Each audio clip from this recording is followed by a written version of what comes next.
Juskewycz here with Daily Fantasy Winners. We got another episode of Tee to Green here for you. And this is the Masters Edition Part 1, or as I like to call it, the Jim Nantz Invitational, brought to you by Poetic Storytelling. All right, now that we've established that. This is Part 1. We're going to have probably 3 parts, maybe 4, as far as this series goes. So we're getting started here a little bit early this week, of course, with that happening. And this specific part is just going to be on the details of the Masters that you may not know about as far as just the overall tournament's concerned. So obviously we all know this has been played. The Masters has been played at Augusta National Golf Club ever since this tournament started back in 1934. We all know it's the first major of the year. Obviously of the season and with the Millionaire Maker coming up. But what people may not know is that as far as some of the details of like what the exact size of the field is, how do you qualify for the Masters, what are the cut rules, things of that nature, because Augusta National and the Masters are actually pretty specific about this, and so it's a little bit unique. So first thing is the field size. There is actually no specific number of people that qualify for this tournament. The reason why is because there are 18 different ways you can qualify for this tournament. You can look them up if you want, but these are things covered as such as being a previous champion. You won a major in the last 5 years. You won a PGA tournament in the last calendar, or not in the last calendar, in the last year since the last Masters was played. There's several different ways to do it. And so because there are all these different ways to do it, not the same number of people are going to meet the exact same set of qualifications. Usually there are about 90-some golfers. Now, the usual PGA tour tournament size is about 140 to 150 golfers. This is obviously smaller. We're looking at 90-some. There were 98 last year, specifically in 2015. It's usually been in the upper 90s. This year is actually a little bit lower. There are right now 89 golfers expected to play in the 2016 Masters. It would be 93, but the thing is, Tiger Woods, as I recorded this, I just saw it on my phone just before I was about to get on here and do this, that Tiger Woods has officially withdrawn from the Masters. So he will not be playing because of his back issues.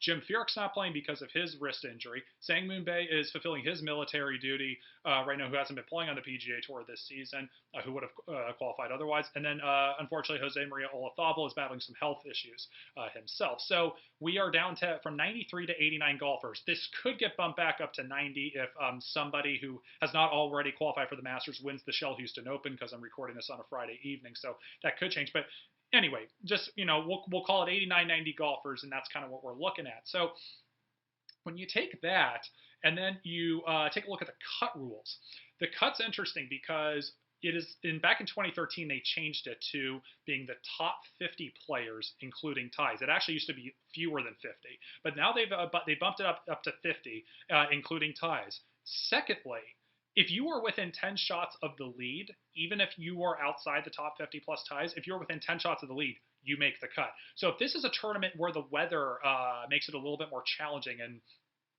Jordan Spieth's putter doesn't get red hot, or Bubba doesn't just annihilate the golf ball and, have wedges into par 5s and everything like that, and somebody doesn't go out there and shoot, 65, 66 both days, we could see a big, maybe 60-some golfers, make the cut here at the Masters. It's possible, but, we'll see what the weather is as we get a little bit closer to the field. So when you factor, a little bit of a shorter or a little bit of a smaller field, and then these cut rules, and then you also factor in, of course, with it just being the Masters, and that there's some of the previous champions like Ian Woosnam, Larry Mize, and there's a few others in there as well playing. Great players of the past, but with all due respect to them, of course, as many people, or pretty much everybody knows, their chances of making the cut are extremely slim. And so with that, your odds of getting all 6 golfers through the cut this week are very good, just with the way this is, all these details are coming and shaking out to be. So it will make Sunday a lot more interesting on the DraftKings and the Daily Fantasy side of this, as you're trying to make the money, and maybe with a little bit of luck, you're in contention to win the Millionaire Maker. So that's the first part of this. The second part of this is that I want to talk about the tee times and how the weather plays into this a little bit. Obviously, we try to pick maybe some golfers on a specific tee time wave if the weather is bad and for one of the tee time waves. Usually this is viewed as Thursday morning, Friday afternoon, or Thursday afternoon, Friday morning. That same concept is applied here, but it's a little bit different. Usually you've got about 140, 150 golfers. Half the golfers, like I said, Thursday morning, Friday afternoon, half Thursday afternoon, Friday morning. And then within that, you have half the golfers teeing off on hole 1 and half the golfers teeing off on hole 10. Everyone at the Masters tees off on hole 1, which that in itself is not a big deal at all. Like I don't think that means anything. But what I do think means something is that the tee times always start at 7:45 in the morning, and then they run until 1:59 in the afternoon, and that's for like a 98-person field. So it's actually probably not going to run quite as late this year. It'll probably be more like 1:30 or something like that. I don't know what the exact timing would be with a couple fewer groups. But if you're wondering where they draw the line is, and this is where the key is, where you draw the line between the first wave and the second wave, or the early wave and the late wave. So last year, for example, there were 98 golfers in the field. The tee times started at 7:45 in the morning. The last tee time of the first wave was at 10:41 in the morning, and the first tee time of the second wave was 10:52 in the morning. So this line will be drawn even a little bit earlier than that. It's more like 10:30 in the morning, and usually it's more like lunchtime. In the 12 o'clock range, so to speak, is usually when this line is drawn. It depends on the tournament, of course, too, but that's usually when the line's drawn from whether you're an early tee time or a late tee time wave.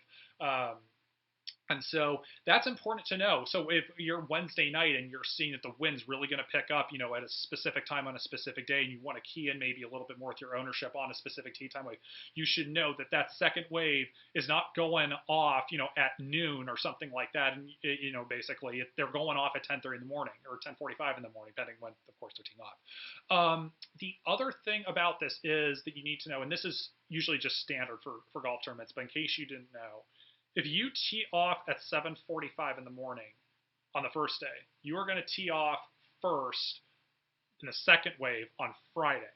And it's always done in chronological order, so it's, so if you have the last tee time, let's say you're the last tee time of the first wave, which is usually actually a marquee group, let's say it's at, 10:30 in the morning, just for example, that means you're going to be teeing off at 2 p.m. on Friday, and then vice versa, of course, as well. So that's an important thing to know, just kind of the timing of that.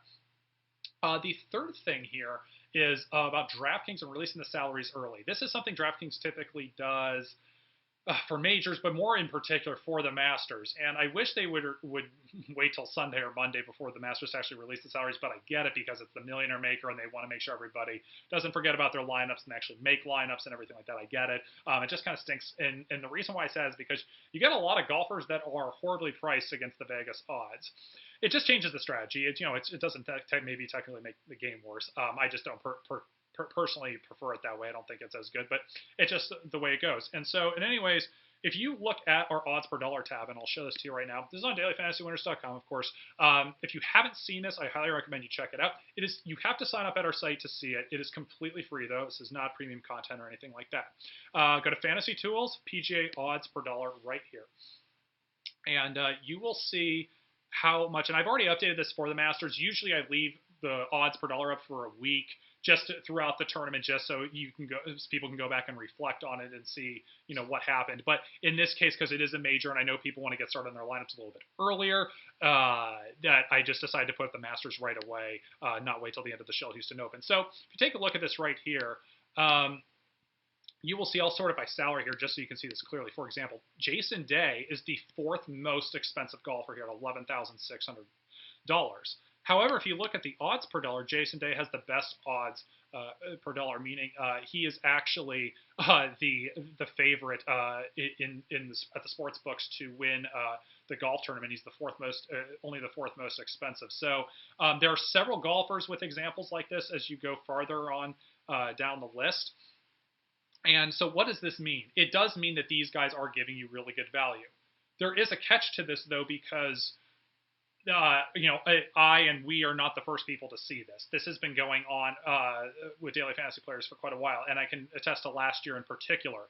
J.B. Holmes was somebody who won the Shell Houston Open the week before the Masters, and his odds went up a lot because he won that tournament. And his price was only in the 7,000 range because the DraftKings released the salaries obviously before the Shell Houston Open last year. They did it again this year, and so what ended up happening was Holmes was owned very highly. I don't remember the exact number, but he was owned very highly in the GPPs and in the Millionaire Maker.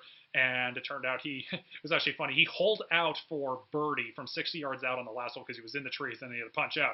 But he actually holed out from like 50, 60 yards out on 18 for birdie to miss the cut by one, just to kind of add a little more poison to the situation for those people. But in any case, so yeah, that's what can happen is, yeah, you're getting great value with these guys, and it can work out that way and maybe making a better lineup.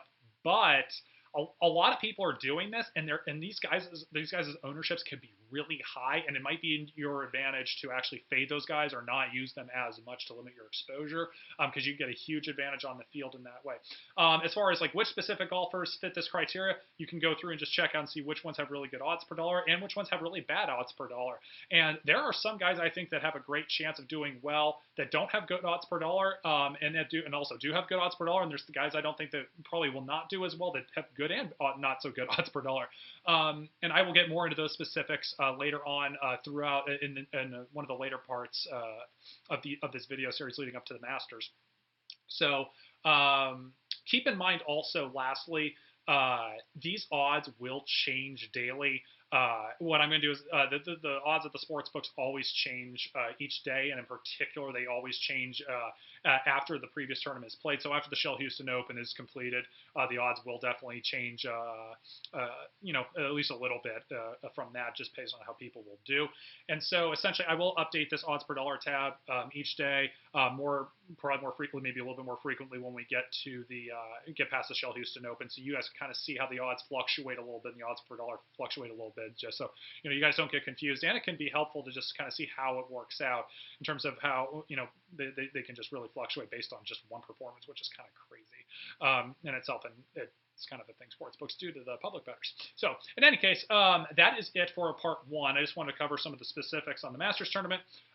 In part two, I will be covering the specifics of Augusta National and the golf course. Dive into some of the par fives in particular. What statistics also, I'll definitely be getting into that as far as what things really apply, I think, for the Masters and Augusta National in particular. Part three will be my picks video. And hopefully there will be a part four where I get Max on here and we can talk about Augusta and the Masters and the Millionaire Maker. We can be on Twitch. We'll interact with one another, can answer your questions about whether it's just basic daily fantasy golf or specifics about the course or the Millionaire Makers, whatever it might be, and everything like that. So that is it. If you find this video helpful, you can subscribe and like to our Twitch and YouTube pages. Of course, you can follow me at Juskewycz, and then follow Daily Fantasy Winners at DFantasyWinners. All right, everyone. Thanks.